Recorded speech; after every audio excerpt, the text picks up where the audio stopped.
7 जनवरी को जो इंडिया गठबंधन की बैठक हुई, जिसमें जदयू शामिल नहीं हुई थी, राजद और कांग्रेस के बीच जो बातचीत हुई सीट शेयरिंग को लेकर, उस पर अभी तक कोई भी निष्कर्ष नहीं निकला है। देखिए, बिहार की राजनीतिक माहौल को आप समझिए। नीतीश कुमार कम से कम 16 सीट, अधिकतम 17 लोकसभा सीटों पर अड़े हुए हैं।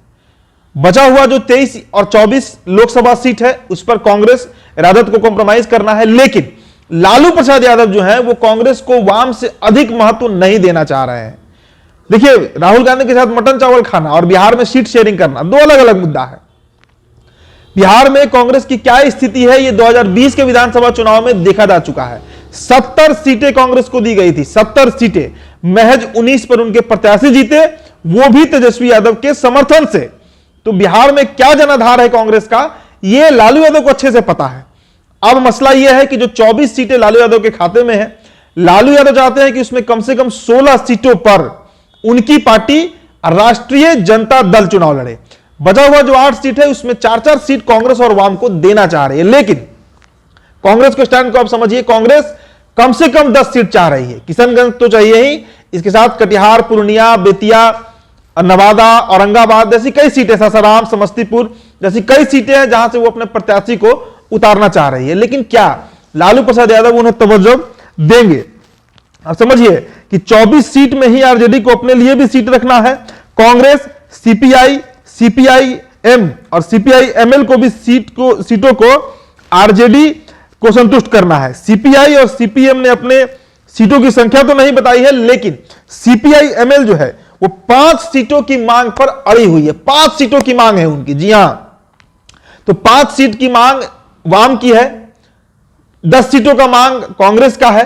तो क्या लालू प्रसाद यादव की पार्टी 8 पर लड़ेगी? कभी नहीं। लालू यादव की पार्टी सबसे अधिक सीटों पर लड़ने की हकदार है, कारण उनका बड़ा जनाधार, उनके सबसे अधिक विधायक हैं बिहार में। अभी भी सबसे बड़ी पार्टी के रूप में आरजेडी ही जानी जाती है।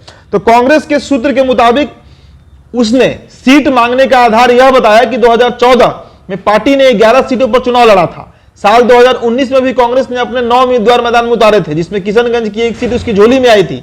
तो कांग्रेस 2014 और 2019 के मॉडल को याद कर रही है, जब 11 और 9 सीटों पर चुनाव लड़ी थी।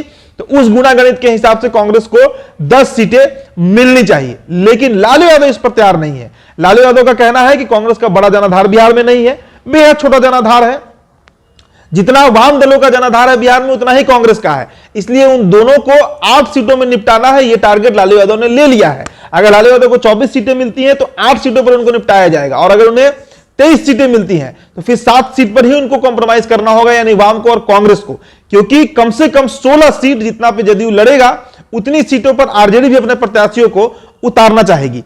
तो लालू यादव के लिए यह थोड़ी दुविधाजनक स्थिति है। नीतीश कुमार एक तरफ अड़े हुए हैं कि कम से कम मिनिमम 16 सीट, अधिकतम 17 सीट। लालू कैसे फैसला ले पाएंगे, क्या करेंगे, कांग्रेस को कैसे मनाएंगे, अखिलेश बाबू को कैसे मनाएंगे, और वाम के सामने कौन सा अपना पक्ष रखेंगे, ये तमाम बातें अगले कुछ दिनों में क्लियर हो जाएगा।